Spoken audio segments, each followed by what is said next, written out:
Assalamualaikum warahmatullahi wabarakatuh. Innal hamdalillah nahmaduhu wa nasta'inuhu wa nastaghfiruh wa na'udzu billahi min shururi anfusina wa sayyiati a'malina. May yahdihillahu fala mudilla lahu wa may yudlilhu fala hadiya lahu. Asyhadu an la ilaha illallah wa asyhadu anna Muhammadan abduhu wa rasuluh. Allahumma shalli ala Muhammad wa alihi wa sahbihi ajma'in, amma ba'd. Hadirin jamaah salat subuh yang mudah-mudahan senantiasa dirahmati oleh Allah, senantiasa kita memanjatkan puji syukur kehadirat Allah Subhanahu wa taala. Pada pagi hari ini Allah masih berkenan memberikan kesempatan dan kenikmatan kepada kita semuanya. Mudah-mudahan kita semuanya senantiasa diridhoi oleh Allah Subhanahu wa taala. Amin. Subuh pagi hari ini minggu ketiga, Ahad ketiga jadwal saya. Bahasan kita pagi hari ini tidak terlalu berat, ibadah sosial menentukan kualitas iman. Sebelum itu saya ingin memberikan pengantar hadirin sekalian. Kalau Bapak Ibu memperhatikan berita internasional, kemarin Israel menyerang Iran. Yang disetujui adalah nuklir ya, laboratorium nuklir Iran. Ya ada korban, tapi dibalas sekarang Israel kelabakan hari ini kotanya. Nah ini cara Allah, mudah-mudahan perang antara Iran dengan Israel berlanjut untuk apa? Biar tidak menganiaya warga Palestina. Hadirin, dukungan kita kepada Palestina itu sebetulnya memang sangat diperlukan. Tapi kadang-kadang kita bagaimana caranya kita nggak tahu. Kalau di grup WA share-share itu, jangankan grup WA kita. Saya itu main X Pak, dulu Twitter namanya. Itu kalau kita komentar bahasa Inggris tentang Israel, kejahatannya di Palestina, dan kita tembuskan Pak ke PBB dan sebagainya. Tidak ada yang mempermasalahkan itu. Artinya memang tidak ada yang berani dengan Israel. Itu. Nah sehingga perjuangan kita ke dukungan kita kepada Palestina itu paling nggak ada dua. Yang pertama doa, yang kedua dana untuk kehidupan mereka yang luar biasa sengsara saat ini. Kita mohon jalur langit, hanya Allah yang bisa menghentikan semuanya. Jalur dana, hadirin, banyak sekali orang yang menerima donatur atau sumbangan untuk Palestina, tapi harus hati-hati. Kenapa? Bukan suudzon, tapi tidak semua lembaga bantuan-bantuan itu bisa akses langsung ke Palestina. Tidak semua, termasuk yang keliling-keliling itu nggak punya akses langsung ke Palestina. Saya nggak usah sebut lah. Lazismu kebetulan punya, Lazismu Muhammadiyah.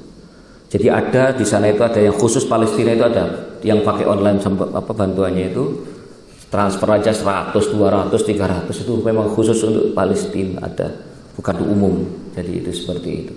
Lazismu rutin Bapak Ibu sekalian mendistribusikan sumbangan warga Indonesia ke Palestina. Jadi itulah hal yang kemarin saya agak senang ketika, bukan agak senang ya, mengurangi penderitaan warga Palestina. Israel kalau nggak diganggu Pak, dihabiskan itu Palestina. Ini live Pak ya, ditolak orang Israel Pak itu Pak. Itu memang Israel itu niatnya menghabisi Palestina itu. Tapi Allah di dalam ayat dan Al-Quran dan hadis tidak akan habis orang Palestina itu. Tidak akan habis orang Palestina itu. Seperti itu keterangannya. Oleh karena itu sebagai sesama muslim, sesama manusia, kita perlu mendukung mereka. Tapi dukungan itu tidak cukup demo spanduk itu ya tidak ada artinya bagi Israel. Wong PBB aja nggak digubris, apalagi cuma spanduknya orang kepanjen. Kan begitu Pak ya. Dukungan kita satu doa, setiap sholat doakan warga Palestina. Yang kedua dana, kalau punya kelebihan dana. Ya berapa saja, 100, 200 setiap bulan berapa, monggo. Ya. Tapi kita mudah-mudahan dukungan kita ini dicatat oleh Allah sebagai perjuangan sesama muslim dan perjuangan kemanusiaan. Tidak cukup omon-omon ya. Begitu. Baik, itu pengantar saya. Baik Bapak sekalian, saya kira semua kita mendukung warga Palestina, tidak ada yang tidak. Baik itu sesama muslim maupun sesama kemanusiaan. Orang gak lapo-lapo terus diusir toko kampung piye carane Bapak Ibu sekalian. Kan luar biasa jahatnya kan. Orang nggak apa-apa diusir dari kampungnya, coba bayangkan itu. Luar biasa penderitaannya warga Palestina itu. Tapi kita nggak bisa teriak-teriak di jalan, nggak ada artinya apa-apa. Itu masalahnya. Ya, apa kira-kira yang berarti bagi mereka? Doa yang jelas. Yang kedua, dana kalau punya. Baik, kita mulai Bapak Ibu. Nanti ditelomong Israel gitu. Bapak Ibu, bahasan kita pada pagi hari ini adalah ibadah sosial itu menentukan kualitas iman. Saya ingin mengingatkan diri saya pribadi juga hadirin sekalian. Saya ingin memberikan ilustrasi Bapak Ibu. Buya Hamka pernah ditanya oleh seseorang, mohon maaf kalau terulang di masjid ini ya. Wahai Buya, saya heran dengan tetangga saya. Ini bahasa saya ya, teksnya nggak begini di buku Islam dan Kemasyarakatan. Wahai Buya, saya heran dengan tetangga saya. Loh kenapa? Ada dua tetangga saya yang berbeda sikap masyarakat kepadanya. Yang pertama, dia itu sholatnya luar biasa, jamaah nggak pernah ditinggalkan, puasa sunnah juga tidak ditinggalkan. Kemudian berhaji sudah beberapa kali. Tapi anehnya Buya, masyarakat nggak ada yang senang dengan dia. Loh kenapa? Dia itu pelitnya bukan main. Tapi saya heran dengan yang satunya lagi Buya. Loh kenapa? Yang satunya ini sholatnya ya biasa-biasa saja. Amalan sunnahnya juga biasa-biasa saja, gak luar biasa. Haji juga belum. Tapi masyarakat senang kepada si yang satunya ini. Loh kenapa? Dia dermawan Buya. Diminta atau tidak diminta selalu membantu kepada orang yang membutuhkan. Apa jawaban Buya Hamka? Seandainya Islamnya dua orang itu disatukan, maka lengkaplah Islamnya orang itu. Bisa dipahami Pak ya? Jawaban Buya itu bijaksana seperti itu. Seandainya Islamnya dua orang itu disatukan, maka lengkaplah Islamnya orang itu. Artinya ibadah sosial itu menentukan kualitas iman. Kalau kita sholat, puasa, itu melaksanakan wajib, tapi tidak cukup itu. Nah, jawabannya tidak cukup itu. Baik, kita mulai. Allah berfirman dalam Al-Quran surah Al-Muttatsir ayat 42 sampai dengan 44. Allah berfirman, ma salakakum fi saqar qalu lam naku minal musallin wa lam naku nut'imul miskin. Ini dialog antar penghuni neraka ini. Apakah yang memasukkan kamu ke dalam sakor atau neraka? Di antara para penghuni itu mengatakan, mereka menjawab, kami dahulu tidak termasuk orang-orang yang mengerjakan sholat. Kami tidak pula memberikan makan kepada orang-orang miskin. Nah, ini diakui oleh penghuni neraka bahwa kelemahannya itu yang menyebabkan dia masuk neraka. Baik. Ayat yang kedua yang sudah kita kenal fenomenal yaitu Al-Ma'un. Ara'aital ladzi yukadzibu bid-din fadzalikal ladzi yad'ul yatim wa la yahuddu ala ta'amil miskin fawailul lil musallin alladzina hum an salatihim sahun alladzina hum yura'un wa yamna'unal ma'un. Kata Allah, tahukah kamu orang yang mendustakan agama? Itulah orang yang menghardik anak yatim dan tidak menganjurkan memberi makan orang miskin. Maka kecelakaanlah bagi orang-orang yang salat. Orang sholat terus dianggap celaka gimana ini, ya kan? Celakalah orang-orang yang sholat, yaitu orang-orang yang lalai dari sholatnya, orang yang berbuat riya dan enggan menolong dengan orang yang berguna. Orang yang sholat itu pun bisa dianggap celaka kalau dia tidak punya kepedulian sosial kepada orang lain.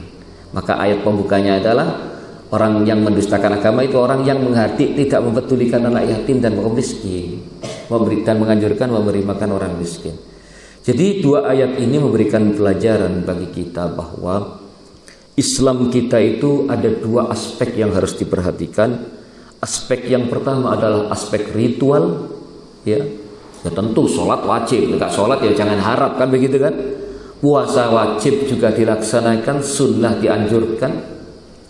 Amalan-amalan ritual dilakukan, tapi juga ada aspek sosial, yaitu amalan-amalan sosial itu juga dilaksanakan.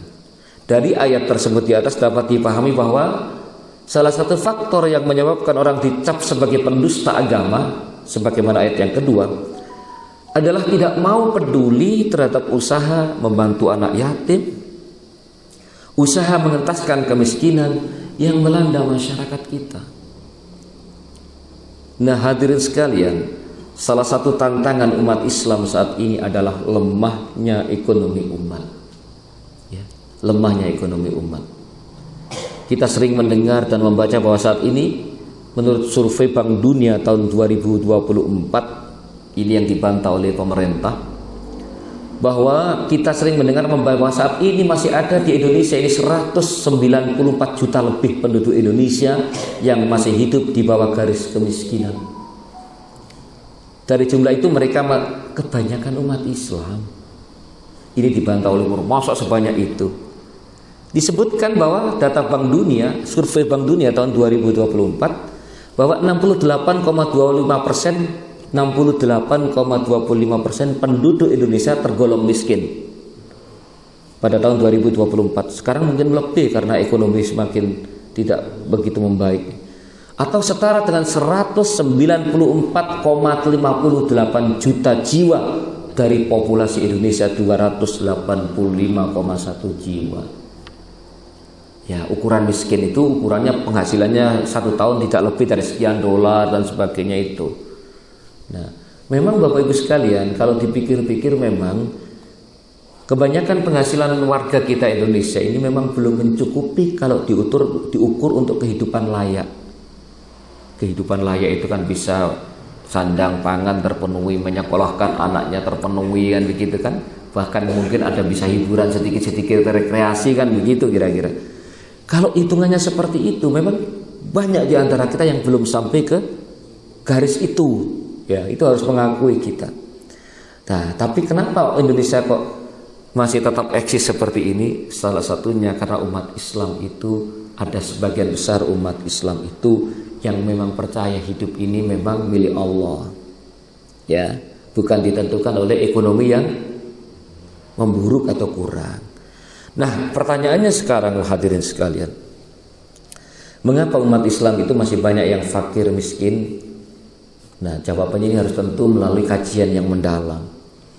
Untuk menjawab itu kita lihat dari dua sisi. Sisi yang pertama kita kembalikan pada orang fakir miskin itu sendiri. Mengapa mereka masih hidup dalam kefakiran dan kemiskinan? Jawabnya adalah kemungkinan yang pertama, golongan fakir miskin itu memang kurang giat bekerja, lemah semangat kerjanya. Memang jawaban ini ada benarnya karena penelitian yang dilakukan oleh World Bank, Bank Dunia, ya, saya kutip dari bukunya Pak Amir Rais dari 45 bangsa di dunia, ternyata bangsa Indonesia itu termasuk yang paling rajin. Tidak termasuk yang paling rajin, tidak termasuk yang paling rajin. Dan dari yang paling malas ternyata kita termasuk menduduki ranking ke-45 ya dunia. Tapi lumayan ya, nggak sampai 100 loh. 45. Itu survei Bank Dunia. Ya. Survei itu ya, nggak percaya, bukan nggak percaya. Kalau nggak percaya sampai jawab dengan survei, kan begitu. Nggak percaya saja tapi nggak punya data kan repot. Ini kan ada indikator-indikator. Itu jawaban yang pertama, memang kurang etos kerjanya, semangat kerjanya kurang. Yang kedua hadirin sekalian, sebagian banyak orang miskin itu cepat menyerah kepada apa yang terjadi. Aliran fatalis, sudah ditakdir ngene apa ya opo meneh, kan begitu. Nah, padahal agama tidak mengajarkan seperti itu. Jadi cepat menyerah dengan nasib. Awak dewe fakir miskin aja tentukan pangeran. Ya wis ngene terima. Loh, soal nerima betul. Tapi kewajiban kita yang pertama adalah ikhtiar. Tawakal itu yang paling akhir Bapak Ibu, gitu. Ikhtiar dulu maksimal. Tawakal itu yang paling akhir. Ojo durung ikhtiar moro-moro tawakal, kan itu salahnya di situ. Kalau memang wis nyambut gawe luar biasa, kok sik digajar sakmono, ya wis panjen iki jatahku sakmene, kan begitu. Tapi nek durung maksimal jangan ngomong wis iki jatahku sakmene. Akhirnya apa? Wong liya sing ngerebut lah, ngaten ta, Pak. Wong liya sing ngerebut. Jenengan seneng dhisik belanja yang mohon maaf saya enggak nyebut merek ya. Yang tuku sing gede-gede dulu wong Islam, wong Islam kira-kira seneng ndi? Lah seneng tok. Sing iku to, ana asine barang to. Iya. Lah, tapi juga begitu, kadang-kadang umat Islam itu juga kurang tertata dalam misalnya pengecer, atau harus betul-betul ada ilmunya lah, menarik barangnya, ojo sampai kedaluarsa dijual gitu tak? Nah harus dididik kepada masyarakat kita. Hadirin yang kedua, itu alasan yang pertama. Oh yang kedua ya tadi yang cepat menyerah. Ya, saya lompat ya. Baik. Di sisi lain, jawaban terhadap timbulnya kefakiran dan kemiskinan yang melanda umat ini, tadi jawaban dari si miskinnya Pak ya. Si miskinnya itu apa namanya? Yang pertama tadi malas kerja, yang kedua nerima nasib, gitu kan ya?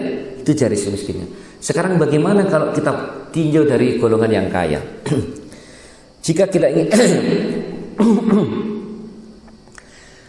di sisi lain, jawaban terhadap sebab-sebab timbulnya kefakiran dan kemiskinan yang melanda umat ini harus dikembalikan kepada si kaya itu sendiri, ya, yaitu karena enggan dan kurang pedulinya mereka untuk mengeluarkan zakat, infak dan sedekah kepada kaum fakir miskin untuk membantu meringankan beban serta meningkatkan taraf ekonomi mereka.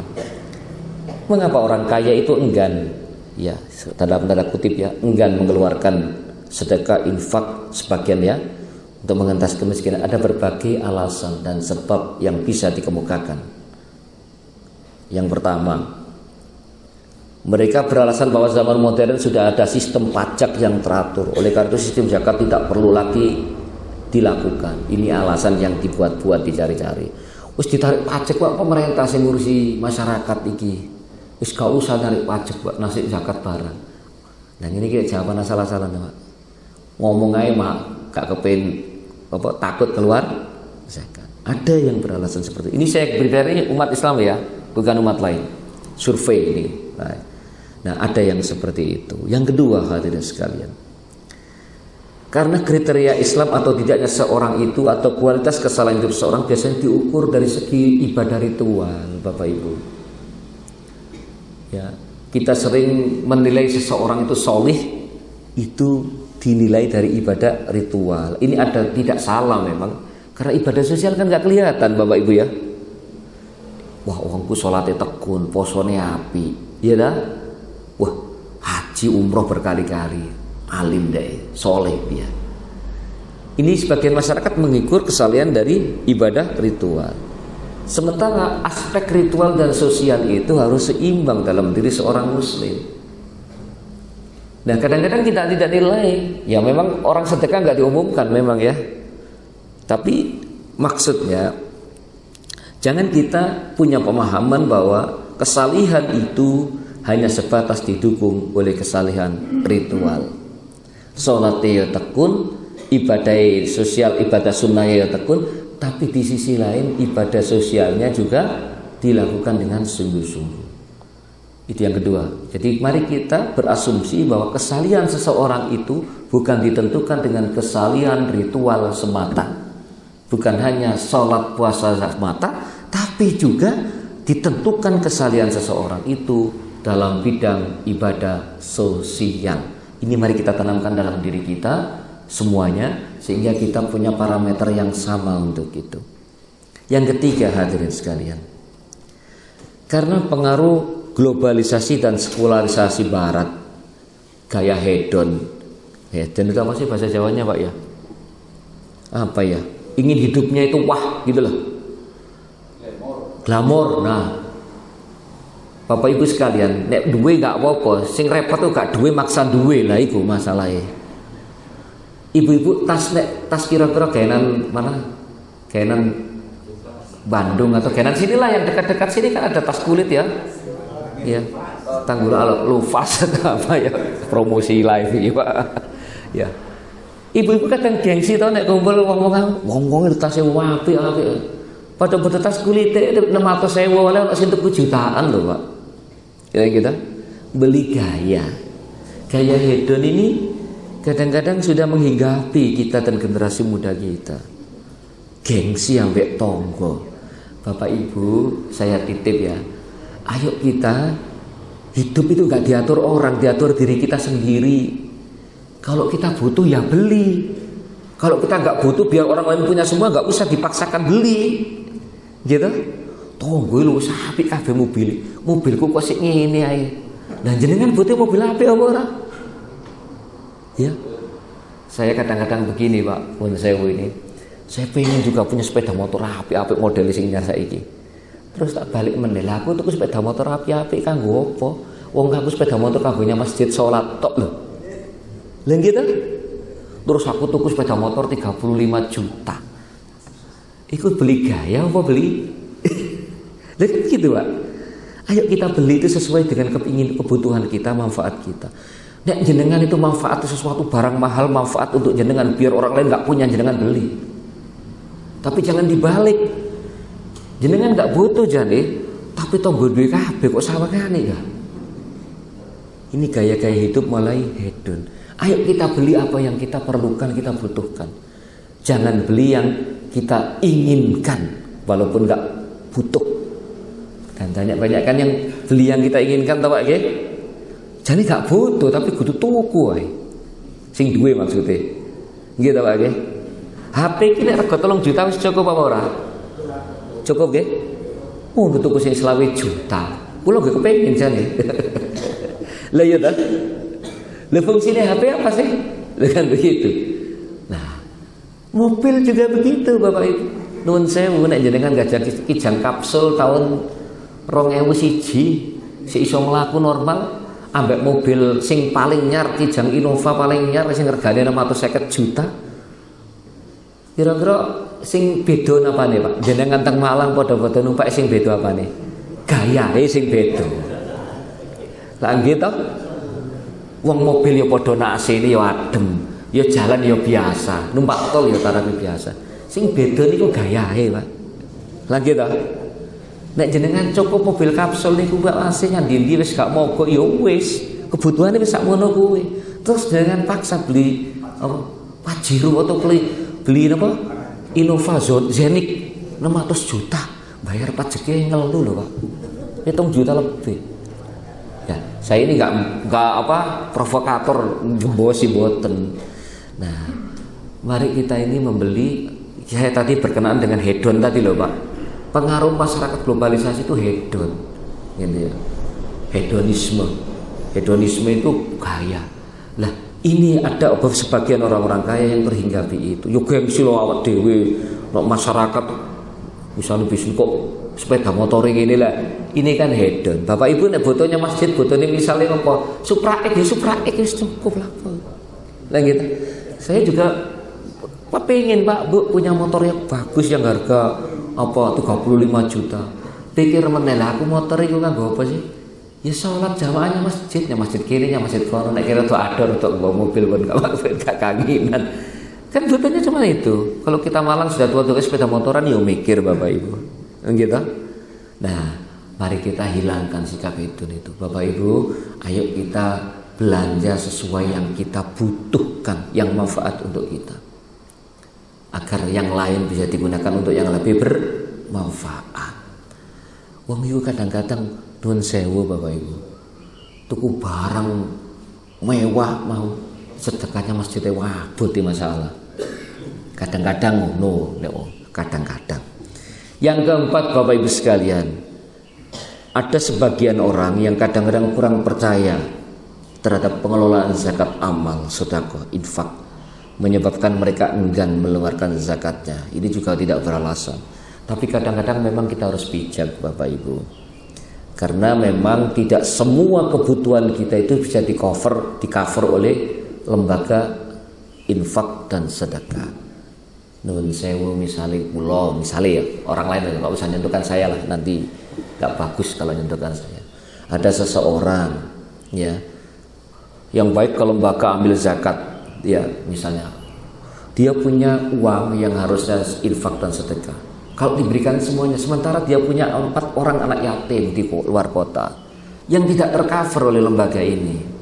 Punya 4 anak yatim, punya juga tanggungan sekolah dan sebagainya. Ya, kalau saya berikan ke lembaga ambil zakat semua, ya kita berikan tetap, tapi jangan 100%, ada sebagian yang untuk distribusi ke sekolahnya anak yatim ini. Karena tidak semua tercover yang begini-begini oleh lembaga amil. Ini masih nantinya kalau lembaga amil zakat sudah profesional semua mungkin bisa tercover. Nah kadang-kadang saya ini juga agak heran Bapak Ibu, ini live ya sayangnya ya. Kadang-kadang lembaga amil zakat ya dan sebagainya itu bikin iklan Bapak Ibu di TV lagi, salurkan dan iklannya bagus, tapi iklan itu bondoe piro? Biaya iklan di TV itu berapa? Ya, terus dari mana diambilkan uang iklan itu? Kritisnya begitu Bapak Ibu ya. Kan kritis kan ya.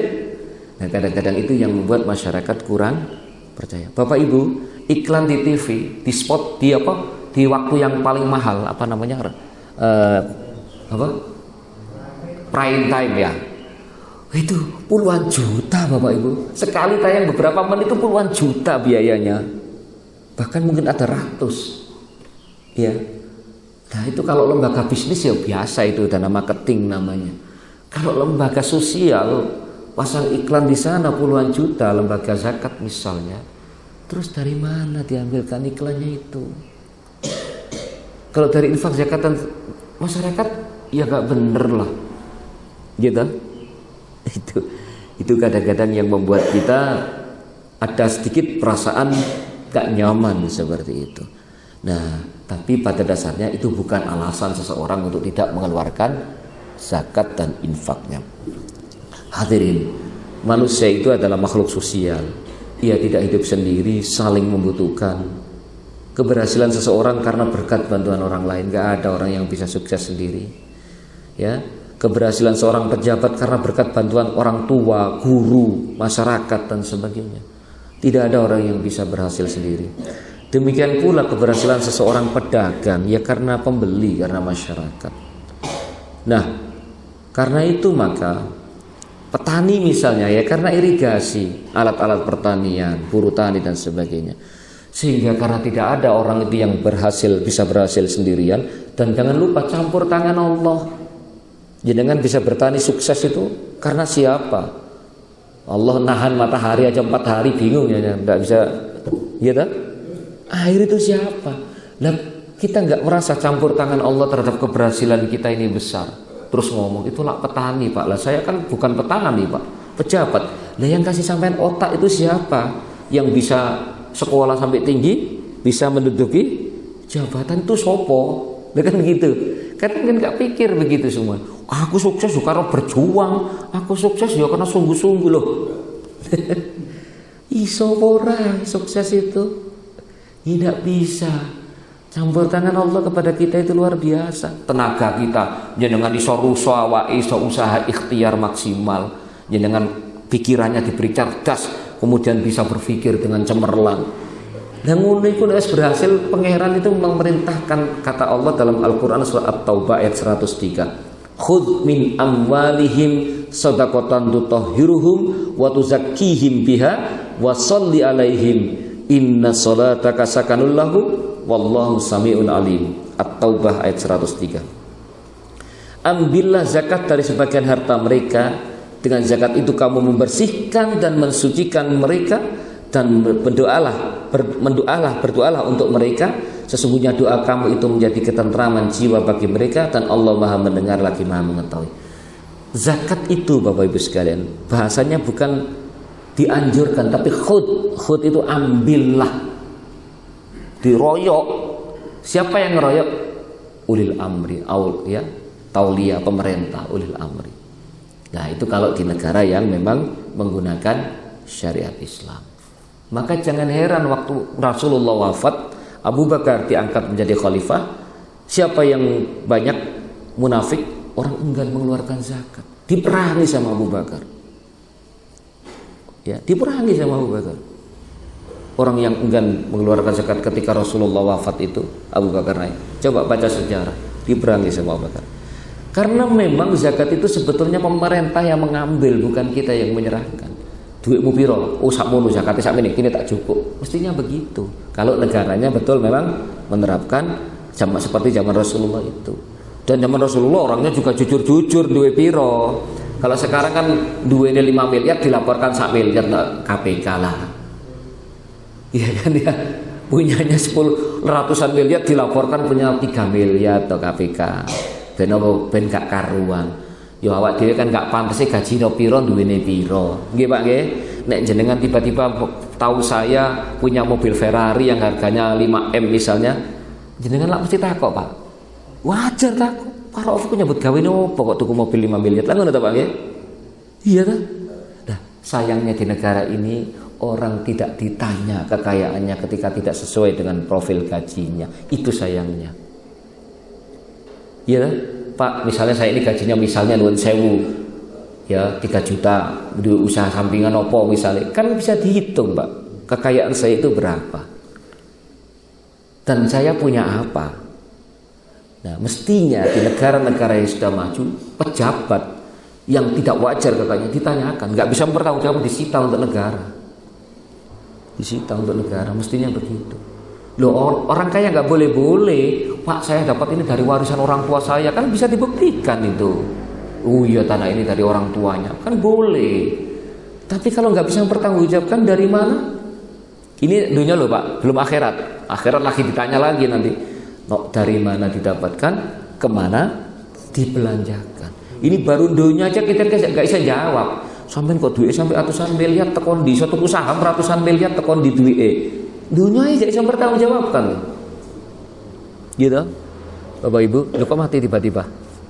Kita ini mempertanggungjawabkan di dunia ini loh, ini belum di akhirat loh Pak, ya. Dan akhirat harus gak iso belas sama dia nyelak Pak, ya Allah saya ini dapat dari korupsi ya Allah, lo tuh kondi terus, lah kan itu kan ya. Ya, awamu kok duit tanah 1 hektar kagimu sak mene tuh kondi lah. Dunia aja kita nggak bisa mempertanggungjawabkan, apalagi di akhirat. Dan nuwun sewu, ada oknum-oknum yang kekayaannya jauh melebihi gajinya,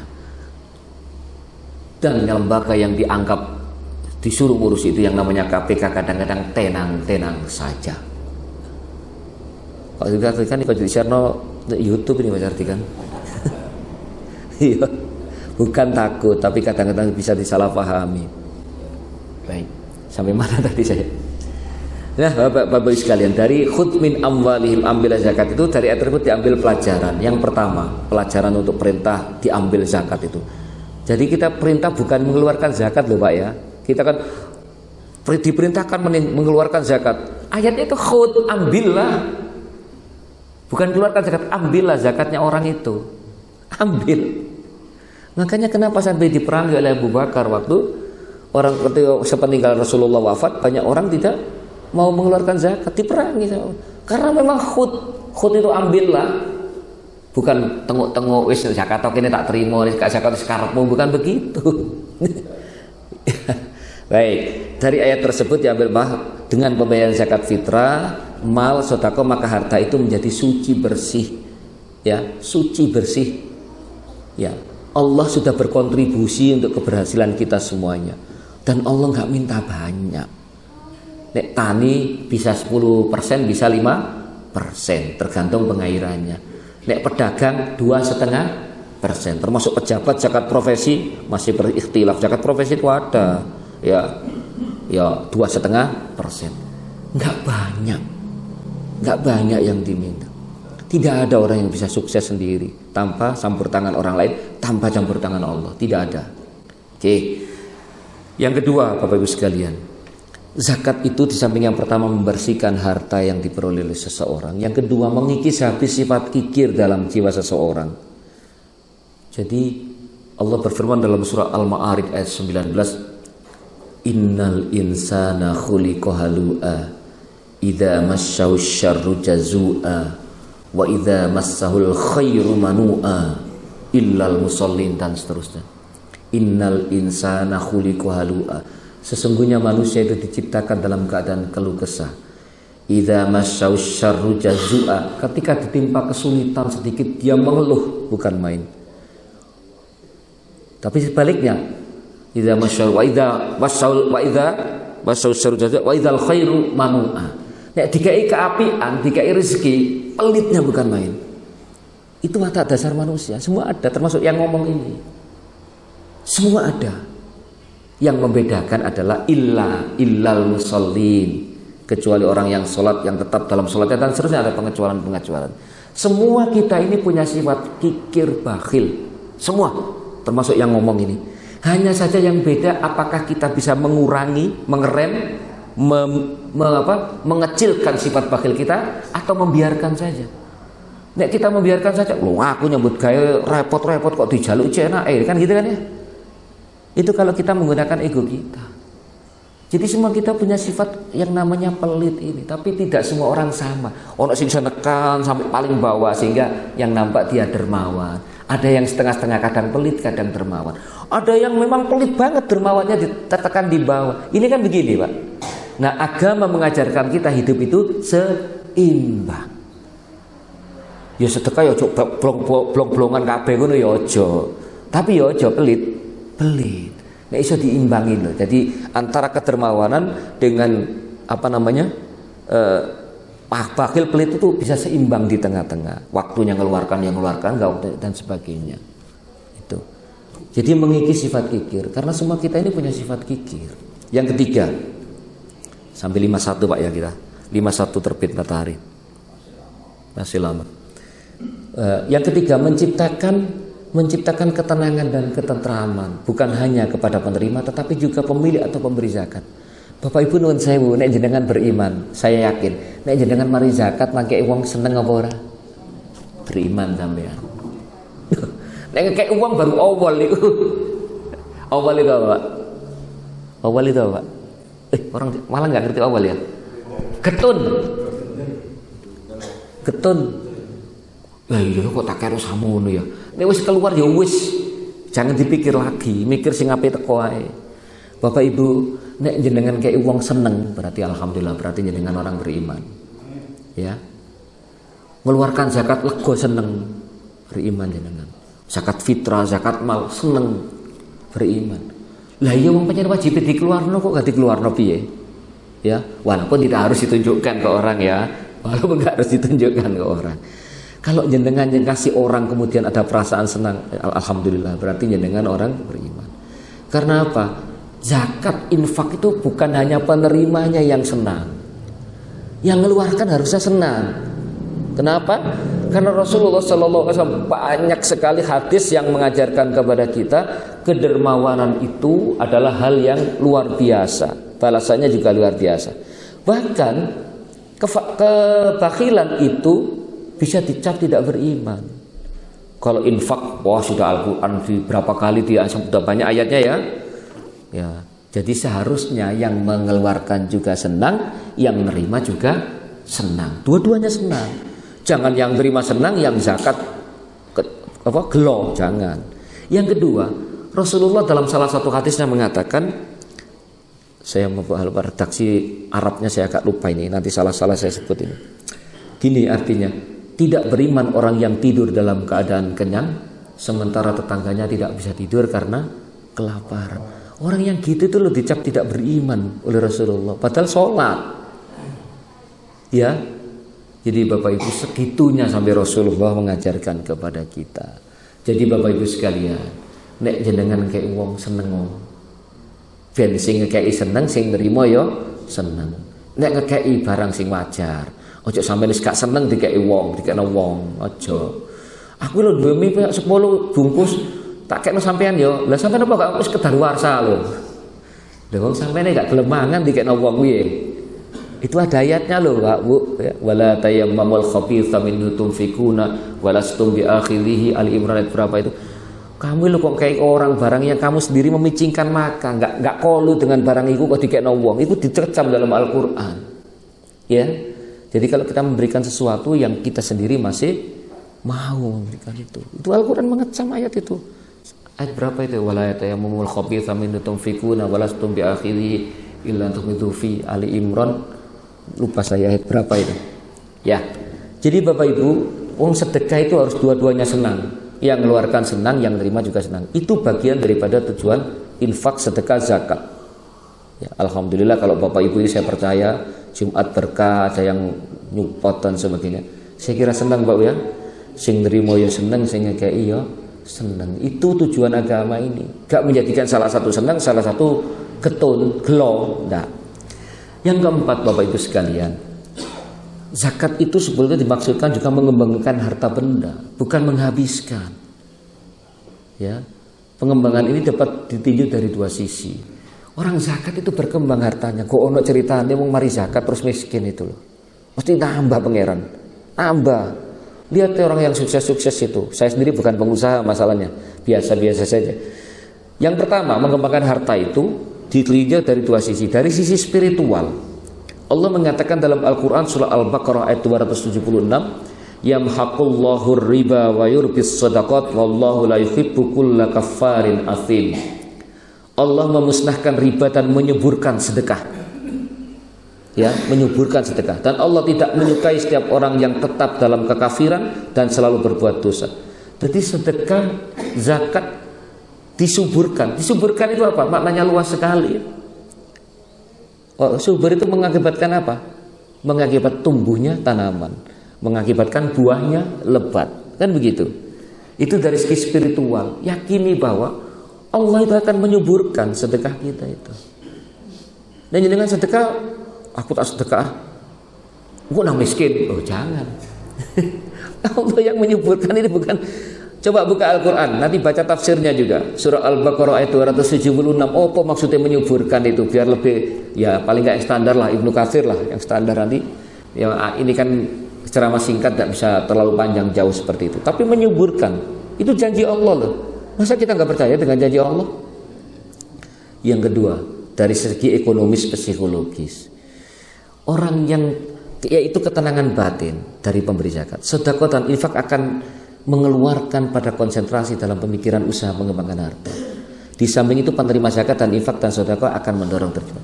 Uang nek biasa zakat, yo mikir, aku wingi zakat piro yo, aku nek iso tahun ngarep luwih akeh. Kan gitu, Pak. Nek aku ngarep luwih akeh berarti kan bisnisnya lebih sukses. Wonten lho, Pak, tiyang ngoten lho. Wow, saya sebutkan di mana ya? Saya nggak kenal orangnya, tapi saya tahu orangnya, ya. Ada seseorang pengusaha itu punya pabrik keramik di Sidoarjo. Ya, pabrik keramik di Sidoarjo. Setiap bulan puasa itu dia umroh 1 bulan di Mekah. Itu namanya orang memaknai kekayaan, menikmati kekayaan. Di samping itu dipasrahi zakatnya, itu ada panitia yang dipasrahi di rumah. Zakatnya ada, dikeluarkan zakatnya nanti.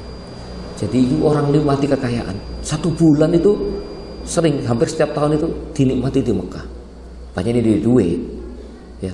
Tapi bukan hanya umrohnya yang dilakukan, yang dibagi di sini juga luar biasa. Itu. Nuhun sewu nek ana senengane umroh balak-balik, nek medhit ya harus mikir balik lah. Penting di umroh balak-balik ambek sedekah. Nggih, umroh penting iya, ulah ibadah boleh dilaksanakan sunnah iya. Sing durung tahu umroh diusahakan. Sing wis mau balak-balik ojo balak-balik terus-terusan lah. Kenapa? Fasilitas umat yang membutuhkan juga masih banyak. Bukan saya nggak suka orang umroh ibadah kok nggak suka. Suka. Tapi ini wis balak-balik ya coba dialokasikan yang lain. Masih nggak ada ceritanya umat ini nggak butuh dana, Pak, nggih. Apa saja butuh dana. Pun sewu nek jenengan balak-balik tapi ternyata masih ditemukan jamaah kita nggak iso nyekolahno anake. Ditemukan juga jamaah kita sampai kekurangan utang-utang rentenir. Loh, Bapak Ibu nuwun sewu aja dikira kita nggak tanggung jawab loh Bapak Ibu. Ya nuwun sewu jamaah iki terbuka, Pak ya. Nek ana kepepet aja kerentenir lah. Nggih. Nah, jamaah yang lain memikirkan. Kadang-kadang itu kan nggak ada jamaah yang bisa dikeluh kesai, sudah tabrane kerentenir Bapak Ibu. Nah, rentenir itu solusi apa tambah belangsa? Ini kan begitu Bapak Ibu. Dan nuwun sewu loh Bapak Ibu, kita punya kewajiban semua untuk berjihad. Nuwun sewu nggak usah ado-ado. Coba kita kiri kanan. Banyak nggak warga kita ini yang terjerat rentenir? Nah, jenengan paham nggak itulah dakwah kita? Nek enggak ya apa carane? Al muslimu akhul muslim loh Pak. Kita ini kan punya kewajiban menyelamatkan saudara kita, Pak. Us aku kepengen mlebu swarga dhewean ya enggak begitu. Al muslimu akhul muslim, saudara sesama. Ya nek iso ayo kita ajak Kita hanya mengajak, mengingatkan. Nek iso bantu ya dibantu. Apa kita bukan kewajiban kita? Bapak Ibu nun saya ojo sing kesindir lho kok gini ya. Saya enggak nyindir lho. Enggak, bukan. Tapi Bapak Ibu, warga kita grassroots itu banyak yang hidupnya berjalan dari rentenir ke rentenir. Jangan paham niki mboten. Nah, nek wis terjebak rentenir ke rentenir iku, ya apa carane uripe ngangkat derajate uripe niku lho. Miris lho Pak. Sementara saya ini nggak kaya juga, jadi nggak bisa membantu banyak tentang itu. Miris lho Pak. Ya alhamdulillah jenengan punya usaha, walaupun nggak kaya punya usaha jalan. Tapi ada orang kehidupannya itu terjerat dari satu rentenir ke rentenir yang lain, Bapak Ibu. Nah itu kita harus ikut merasakan sebagai saudara sesama Muslim. Itulah dakwah kita, diingatkan. Nek iso dibantu, nek gak iso ya diingatkan. Coba cari solusi lain lah gitu. Itulah dakwah kita. Bapak Ibu, dari apa yang saya ceritakan semua tadi poinnya adalah ibadah sosial itu menentukan kualitas iman seseorang. Kualitas iman seseorang itu di hadapan Allah tidak diukur dengan sholatnya saja, puasanya saja, hajinya saja, tidak, tapi semua aspek itu. Loh, tapi Pak, nek gak sholat ya, ngomongane gak sholat ya jelas gak beriman kan gitu. Ritual didahulukan, pembahasan sosial juga dilakukan. Ritual tetap dilaksanakan. Ritual itu, sholat itu tiang agama. Jangan sampai pernah sekalipun dalam keadaan apapun kita tinggalkan sholat. Lah, ingat, saya pesan Bapak Ibu, kalau ada keluarganya yang sakit ya, keluarganya yang sakit di rumah sakit, di infus, waktunya sholat diingatkan sholat, ditayamumin ya guys, wudu. Saya itu heran kadang-kadang orang sudah sakit, sudah dekat-dekat malaikat Israel kok gak sholat ya apa sih? Dan itu dicabut pas gak sholat piye pertanggungjawabannya Pak Bu? Nggih Pak. Sholatlah semampunya ya. Pak ini apa namanya ada darah dan sebagainya, itu sudah darurat itu, yang infus tercencap sebagainya itu ya. Itu sudah darurat, tidak apa-apa. Memang bisanya begitu. Lalu dia mandikan dulu disuci, itu orang normal. Lah orang yang mati syahid aja dia kubur dengan pakaiannya yang berdarah-darah ya kan? Iya tuh. Seperti itu Bapak Ibu. Jadi kalau ada keluarganya sakit, di rumah sakit sudah diinfus, waktunya ayo sholat ayo. Enggak iso wudu tak tayamumi. Diingatkan. Ojo sampai waktunya, kita kan nggak tahu Pak, Israel datang kapan? Iya kan? Bayangkan seandainya kita diambil nyawa kita, naudzubillah, kita tidak melaksanakan sholat. Misalnya, apa pertanggungjawaban kita di hadapan Allah? Ya, maka Bapak Ibu, sholat itu wajib dilakukan dalam keadaan apapun dan kondisi apapun. Pepergian jamak qashar, iya tak? Pak saya naik pesawat jamak qashar bisa. Jenengan yang umrah yang haji sholat di atas pesawat. Perjalanan naik bis jauh, waktunya sholat di atas kendaraan. Apa yang susah? Tidak ada yang susah, kemauan aja yang harus ada. Itu. Dan kalau ada orang yang sakit itu diingatkan. Jenengan nuwun sewu Pak, bekne wonten sing sakit, tetap sholat Bapak Ibu. Sekalipun dalam keadaan apapun tayamum bisa. Karena betul ngerinya kalau Allah memanggil, Jibril datang, ajal datang, kita meninggalkan sholat ya. Naudzubillah min dzalik. Jadi bahasan kita pagi hari ini adalah kesalehan seseorang itu ditentukan dengan kesalehan ritual dan sosial, dan ibadah sosial itu menentukan kualitas keimanan seseorang. Baik, saya kira cukup Bapak Ibu. Sudah pukul. Cukup Pak, oke? Tidak ada pertanyaannya? Bahasan biasa-biasa saja kok ini. Tapi ayo mari kita, yang saya sampaikan itu mudah-mudahan bermanfaat bagi kita semuanya. Ternyata masih banyak kelahan ibadah kita Bapak Ibu ya. Ternyata masih banyak. Pesan saya yang tadi, ingat, berbelanjalah sesuai dengan kebutuhan dan kemanfaatan. Jangan berbelanja sesuai keinginan. Orang semua punya, kita nggak butuh ya jangan beli ya. Tapi biarpun orang nggak punya, tapi kita butuh ya beli. Itu namanya orang proporsional. Baik, saya kira cukup Pak Ki. Kurang lebihnya mohon maaf, mari kita tutup dengan doa kafaratul majlis. Subhanakallahumma wa bihamdika asyhadu an la ilaha illa anta astaghfiruka wa atubu ilaik. Billahi taufiq wal hidayah. Wassalamualaikum warahmatullahi wabarakatuh.